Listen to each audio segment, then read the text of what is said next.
जन मुद्दों पर आंदोलन संगठित करने के आह्वान के साथ माकपा का 8वां जिला सम्मेलन संपन्न। इस सम्मेलन में पार्टी के पिछले 3 वर्षों के कार्यों की गई समीक्षा।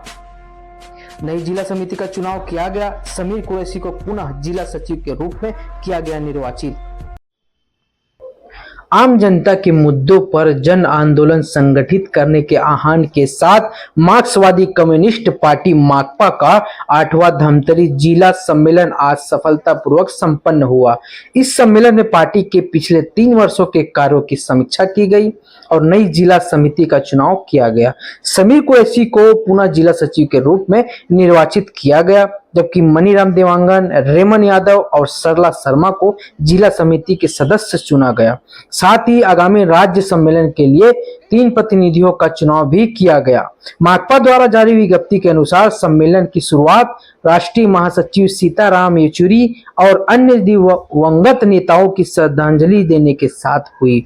सम्मेलन में राज्य सचिव मंडल सदस्य वकील भारती और संजय पराते प्रेक्षक के रूप में शामिल हुए। सम्मेलन का उद्घाटन वकील भारती ने किया, जिन्होंने देश और छत्तीसगढ़ की राजनीति में माकपा के रुख को स्पष्ट किया। उन्होंने कहा कि वर्तमान में सबसे बड़ी चुनौती मोदी सरकार की कॉर्पोरेट समर्थक और विभाजनकारी सांप्रदायिक नीतियां हैं, जो देश की अधिकांश समस्याओं की जड़ है। उन्होंने यह भी बताया कि माकपा ने इन नीतियों के खिलाफ जन आंदोलन संगठित किया है और इंडिया समूह को एक मजबूत विपक्ष के रूप में सफलतापूर्वक संगठित करने में भूमिका निभाई है।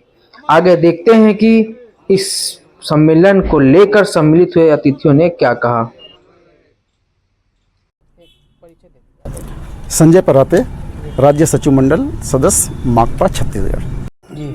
आज के सम्मेलन में बारे बताइए क्या है। देखिए, ये जो हमारे सम्मेलन होते हैं, इन सम्मेलनों में हम पिछले 3 साल के सम्मेलन के दौरान हमने जो कामकाज किया है, एक तो उसकी समीक्षा होती है, दूसरी जो है राष्ट्रीय स्तर पर, राज्य स्तर पर जो राजनीति चल रही है उसके बारे में भी बातचीत होती है और उसके मद्देनज़र हम अगले 3 सालों में किस तरीके के कदम उठाएंगे, क्या कार्यक्रम बनाएंगे, उसके बारे में बातचीत होती है।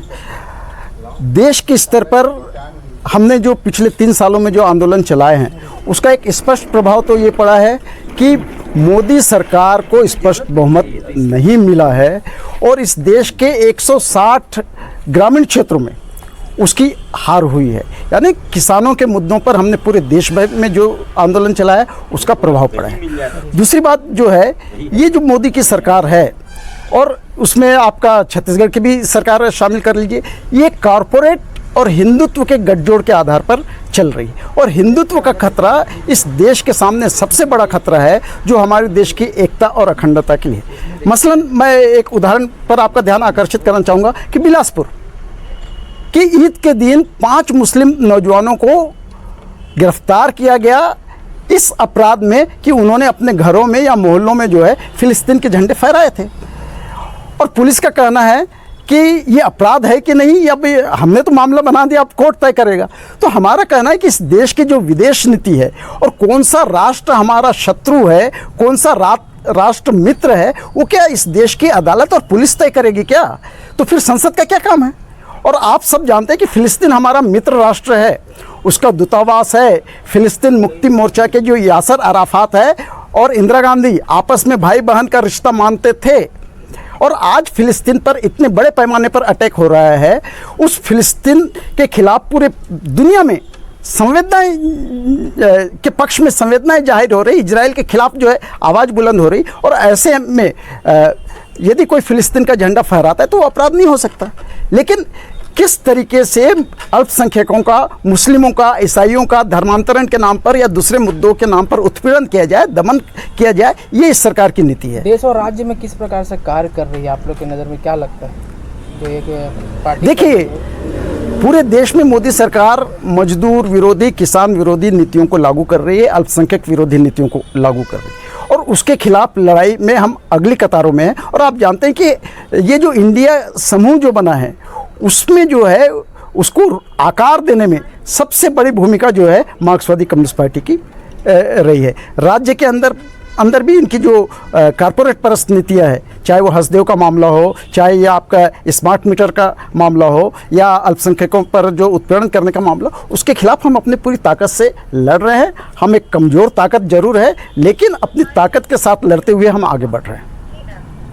मेरा नाम समीर कुरैशी है।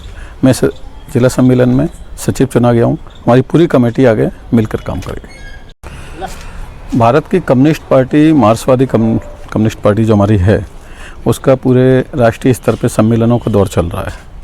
तो सम्मेलन में राष्ट्रीय लेवल पर अप्रैल में होगा, उसके बाद राज्य स्तर पर बिश्रामपुर में हो रहा है, और जिला स्तर पर आज ये संपन्न हुआ 8वां जिला सम्मेलन, जिसमें हमारी 5 सदस्यीय जिला कमेटी का चुनाव हुआ, जिसमें कॉमरेड मनीराम देवांगन जी, रहमान लाल यादव जी, सरला शर्मा और मैं समीर कुरैशी, एक स्थान रिक्त रखा गया है, जो आने वाले समय में हमारी कमेटी उसको भरेगी। आगे क्या आप लोग का द्वारा क्या किया जाएगा, उसके बारे में जानकारी? आगे ये है कि सर्वप्रथम तो जो राज्य सम्मेलन हो रहा है उसमें हमने प्रतिनिधि चुने हैं, कॉमरेड मनीराम देवांगन, सरला शर्मा और वैकल्पिक प्रतिनिधि रहमान लाल यादव जी, जो हम लोग उसमें शामिल होंगे। इसी दौर में जन समस्याएं बहुत सारी हैं।